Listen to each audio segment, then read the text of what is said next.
प्यारे बच्चों, आप इस तरह का सवाल देखकर यदि थोड़ा सा भी विचलित होते हैं या यदि घबराते हैं तो यकीन मानिएगा, आपके लिए आज का वीडियो बहुत ही महत्वपूर्ण है। ये सवाल बहुत सारे बच्चे इसी प्रकार से करते हैं और वो गलत कराते हैं, क्योंकि यहाँ पर गणित में सरलीकरण का एक नियम है जिसे हम बॉडमास का नियम कहते हैं, उसे फॉलो नहीं किया गया है। और जब इसे फॉलो नहीं किया जाता है तो इस तरह का जो प्रश्न होता है वो गलत हो जाता है। तो चलिए हम इस बॉडमास के नियम को बहुत अच्छे से सीखते समझते हैं कि आखिर ये किस प्रकार से गणित के सवालों को सरल करते समय काम आएगा। बॉडमास बहुत ही ध्यान से समझिएगा, ये गणितीय संक्रियाओं के फुल फॉर्म के पहले पहले लेटर्स लिखे हुए हैं। बॉड मास बी ब्रैकेट्स के लिए यूज किया गया है, और हम जानते हैं गणित में इस तरह के 3 कोष्टक हम सवालों में लगाते हैं। तो जब कभी भी आप सवाल में इस तरह के कोष्टक पाएं तो सबसे पहले बॉडमास के नियम के अनुसार बी पहले आ रहा है, यानी हमें कोष्टक के अंदर जितनी भी संक्रियाएं लग रही है वो लगाना है। उसके पश्चात आता है ऑफ। ऑफ का मतलब होता है का, और का मतलब यहां पर होता है गुणा। अर्थात जब कोष्टक आपको ऐसा लगा हुआ मिले तो इसके अंदर जो भी संक्रियाएं होंगी हम पहले वो करेंगे कोष्टक के लिए। ठीक, जैसे मान लीजिए यहां लिखा हुआ है x प्लस 2 प्लस 4 और यहां बाहर लिखा हुआ है 3। तो कोष्टक के अंदर यहां ये 2 और 4 जुड़ रहे हैं तो पहले इन्हें जोड़ देना है। अर्थात इसे हम लिखेंगे 3 इंटू एक्स प्लस 6। राइट, पहले हमने कोष्टक के अंदर का काम किया है। फिर उसके बाद सेकंड स्टेप आती ऑफ, यानी कोष्टक हटाना। तो ये कोष्टक हमें हटाना है, तो कोष्टक के बाहर जो लिखा हुआ है उसको ले जाते हैं अंदर। तो अंदर ले जाना का मतलब होता है गुणा करना। ठीक है, तो ये जो 3 है इसको अंदर ले जाएंगे, यानी अंदर की संख्याओं में गुणा करेंगे तो कोष्टक हट जाएगा। तो क्या होगा, यहां से 3 का गुणा x में करेंगे तो ये हो जाएगा 3x, और 3 का गुणा 6 में करेंगे तो ये हो जाएगा 6 3 18। तो यहां से कोष्टक हट चुका है। ठीक है, उसके बाद बॉडमास में नंबर आता है डी का। डी यहां पर है डिवीजन के लिए, डिवीजन यानी भाग के लिए। ठीक है, तो हमें इसके बाद करना होता है भाग।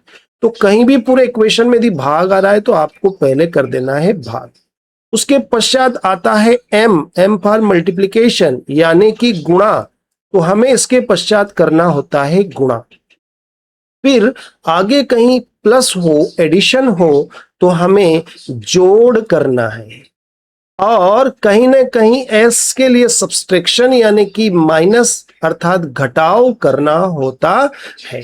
तो ये एक सीरियल है, एक पूरा तरीका है जिससे आपको किसी भी सवाल को हल करना है। पहले कोष्टक के अंदर जो कुछ दिया हुआ है वो काम आपको करना है, फिर उस कोष्टक को हटाना है यानी ऑफ लगाना है। अर्थात कोष्टक के बाहर कुछ है तो उसको अंदर करते हुए आपको कोष्टक हटा देना है। फिर डिवीजन, फिर मल्टीप्लिकेशन, फिर एडिशन एंड फिर सब्सट्रैक्शन। राइट, तो आप देखें ये जो सवाल था ये गलत क्यों हुआ, क्योंकि सबसे पहला जो नियम है वो ये कहता है कि आप सबसे पहले बॉडमास के अनुसार बी करिए। बी करिए यानी कि ब्रैकेट से हटाइए। यदि कहीं कोष्टक आ रहे हैं तो आप कोष्टक हटा दीजिए। तो क्या यहाँ कोष्टक है? यस, ये कोष्टक है, तो पहले ये हटाना यानी इसको सरल करना, इसके अंदर जो कुछ है वो सरल करिए। तो देखिएगा ध्यान से, 10 प्लस 8 ऐसे ही रहेंगे, भागित 5 और 3 कोष्टक के अंदर विपरीत चिन्ह की ये दोनों संख्याएं हैं, तो हमें इन दोनों को क्या करना होता है? घटाना होता है। अब ये विपरीत चिन्ह की संख्याएं जुड़ती हैं, घटती है, चिन्ह क्या आता है, तो इसके लिए हमने हमारा जोड़ घटाव वाला एक वीडियो आपको दिया हुआ, वो आप देख लीजिएगा। मैं यहाँ आई बटन में भी उसको लगा दे रहा हूं। ठीक है, तो 5 में से 3 गए तो कितने बचेंगे? 2। ठीक, कोष्टक के अंदर हमने इसको सॉल्व कर लिया। अब कोष्टक के बाहर चूंकि यहाँ कुछ है ही नहीं तो ये 2 एक्चुअल में क्या हो रहे हैं? 8 के साथ भागित हो रहे हैं। अर्थात सेकंड स्टेप, ध्यान से देखिएगा, हमने ब्रैकेट हटाना है तो ब्रैकेट के अंदर का पूरा प्रक्रम कर लिया, ब्रैकेट से हटा रहे हैं तो यहाँ चूंकि बाहर कुछ नहीं है तो सीधे सीधे ये क्या कह रहा है? भाग दीजिए। किसमें? 8 में। काहे का? 2 का। तो ये क्या होगा? 10 प्लस 8 भागित का मतलब होता है उसको बटे में लिख दीजिए, जो संख्या दी हुई है तो बटे में लिख दिया इसके। अब ये कटते हैं तो हमें इन्हें काट देना पड़ेगा। तो 2 एकम 2, 2 चौक 8, तो यहां से क्या आया 10 प्लस 4, तो हमारा कोष्टक भी हट गया। अब यहां से डिवीजन भी हो गया। मल्टीप्लिकेशन अभी हमारे पास है नहीं तो हम ये नहीं कर सकते हैं। एडिशन है तो चलिए अब हम एडिशन करते हैं। 10 और 4 मिलकर हो जाएंगे 14। अब चूंकि यहाँ माइनस नहीं है तो अभी ये प्रक्रम यहाँ पर नहीं हो रहा है। तो देखिए यहाँ पर आंसर लिखा गया था 9, लेकिन वास्तव में जो आंसर है वो कितना आया 14। तो छोटी सी गलती हमारी कि बॉडमास का रूल हमने नहीं लगाया, हमारे आंसर को गलत कर देता है।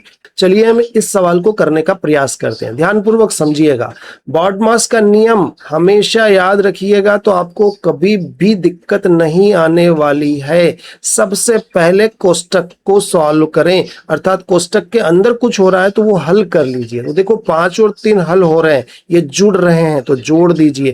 तो कितने हो जाएंगे ये आपके 8, 5 और 3 8, गुणित 4 भागित 2 माइनस 6। अब हमें कोष्टक हटाना है तो यहां कोष्टक के बाहर कुछ नहीं है तो 8 ऐसा का ऐसा आ जाएगा, गुणित 4 भागित 2 माइनस 6। अब डिवीजन करना है, कहीं भागित आ रहा है तो देखिए ये भागित आ रहा है तो भागित का मतलब क्या कह रहा है, ये 4 में 2 का भाग दीजिए। यदि सीधे सीधे आपको भाग समझ में आता है तो भाग दे दीजिएगा, अदरवाइज आप ऐसे बटे में भी लिख सकते हैं, राइट। लेकिन हमें मालूम है 4 में 2 से भाग जाता है, या मैं यूं कहूं कि 2 का पहाड़ा ऐसा बोलो कि 4 आ जाए, तो 2 दूनी 4 यानी 2 आ गया, माइनस 6। तो देखिए हमारा डिवीजन हो गया। अब नंबर आता है मल्टीप्लिकेशन का, तो यस यहां पर देखो मल्टीप्लिकेशन है तो पहले इनका गुणा कर दीजिए। तो 8 दूनी कितने हो जाएंगे 16, माइनस 6 ऐसा ही आएगा। अब इन दोनों को देखें तो ये विपरीत चिन्ह हो गए, चूंकि एडिशन यानी प्लस यहाँ नहीं है तो ये नहीं होगा। अब सीधे सब्सट्रैक्शन करते हैं, 16 में से 6 जाएंगे, बच जाएंगे 10, राइट है। तो बॉडमास का नियम यूज करते हुए आप किसी भी सवाल को करेंगे तो गलतियां नहीं होगी। देखिए यहां पर फिर से ये गुणा भी हो रहा है, ये भाग भी हो रहा है, तो हम यदि गुणा करके भी आगे चलेंगे तो कोई दिक्कत नहीं आएगी वैसे, क्योंकि भागित और जो गुणा है उन दोनों को सेम वेटेज दिया जाता है। अर्थात आप भागित या गुणा इन दोनों में से किसी को भी पहले कर सकते हैं, कहीं कोई दिक्कत वाली बात नहीं है। लेकिन ध्यान रखना 4 और 8 ये जोड़ मत देना, पहले पहले यहाँ भागित हो रहा है तो ये भागित पहले करना है, और इधर गुणा हो रहा है तो गुणा कर सकते हैं, लेकिन हम रूल से ही चलेंगे, पहले भागित वाले काम को करेंगे फिर गुणे पे आएंगे, क्योंकि एकदम सीधे सीधे करेंगे तो हो सकता है हम कंफ्यूज हो जाएं। ठीक है, तो 2 गुणित 4 ऐसा ही रखा, और इन दोनों को हम भागित करेंगे तो 2 की टेबल बोलना है कि 8 आ जाए।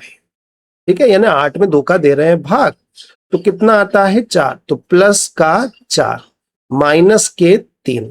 ठीक है, अब यहां पर देखें आप तो इनको जोड़ मत देना, पहले करना है गुणा। तो चलिए पहले गुणा करते हैं, तो 4 दूनी कितने हो जाएंगे 8, प्लस 4 माइनस 3। अब यहां पर आप जिस तरह से भागित और गुणित को आगे पीछे कर सकते थे वैसे प्लस माइनस को भी कर सकते हैं, कहीं कोई गलत ये नहीं होता है, पर हमारा रूल कहता है कि हम पहले करेंगे प्लस फिर करेंगे माइनस। तो ये दोनों संख्याएं आपस में जुड़ती हैं, सेम चिन्ह की है, इस वजह से दिया गया प्लस के 12 माइनस 3 आएगा। 12 और 3 घटते हैं, विपरीत चिन्ह है, बड़ी संख्या का चिन्ह आएगा तो प्लस के आ जाएंगे 9। That's it. ये बॉडमास के रूल के अनुसार हम सरल कर रहे हैं तो कहीं कोई गलती नहीं होगी। अब ध्यान से देखिएगा नेक्स्ट क्वेश्चन। बॉडमास कहता है कि सबसे पहले आप कोष्टक के अंदर जो कुछ है उसे सॉल्व करिए। ठीक है, बॉडमास लिख लो, चाहो तो यदि समझ में ना आए तो इस तरह से एक साइड आप लिख के और याद रख सकते हैं कि पहले क्या करना। कोष्टक के अंदर कुछ हो रहा है तो उसे करो, फिर कोष्टक हटाओ। ठीक, तो चलिए ये 12 और 4 में ऐसा ही लिखता हूं, माइनस यहां देखिएगा ये भागित हो रहा है पहले, तो पहले हम भागित करते हैं। ठीक, 3 गुणे 2 का 8 में भाग, तो 2 चौक 8 कितना आ जाएगा 4 माइनस के 3। अब यहां अंदर फिर गुणा हो रहा है, भागित के बाद क्या आना चाहिए, गुणा। तो गुणा करेंगे 12 + 4 माइनस 4 3 12 माइनस 3। अब ये कोष्टक हटाते हैं, तो कोष्टक के बाहर जो कुछ है उसका अंदर करना होता है गुणा, है ना, ये ऑफ का मतलब है। तो यहाँ माइनस है और यहाँ प्लस है, तो माइनस का इस प्लस में गुणा हो जाएगा माइनस। तो 12 + 4 माइनस 12 माइनस के 3। ठीक है। अब हमारा सवाल क्या कहता है कि डिवीजन आपका हो गया, मल्टीप्लिकेशन आपका हो गया, तो अब आता है एडिशन। तो एडिशन देखो, ये जुड़ रहे हैं, दोनों जुड़ रहे हैं, तो इन्हें जोड़ दीजिए। 12 और 4 मिलके कितने हो जाएंगे, 16। अब ध्यान से देखें, ये दोनों भी जुड़ रहे हैं, इसको भी हम एडिशन ही कहेंगे, सेम सेम साइन है इसलिए। तो माइनस के कितने हो जाएंगे, 15। अब ये दोनों विपरीत चिन्ह है और विपरीत चिन्ह हमेशा घटाए जाते हैं, तो यहां पर घट के कितना आएगा, 1। तो इस तरह से हमें बॉडमास के नियम को बहुत अच्छे से याद रखना है। यदि इस रूल को आपने याद रखा तो कभी भी कोई दिक्कत आपको सवाल करने में नहीं होगी। अर्थात सबसे पहले हमें कोष्टक हटाना है, फिर ऑफ यानी कोष्टक के बाहर जो कुछ है उसको अंदर गुणा कर देना है, फिर डिवीजन, फिर मल्टीप्लिकेशन, फिर एडिशन एंड फिर सब्सट्रैक्शन। राइट। तो इस तरह से हमारा बॉडमास का रूल काम करता है।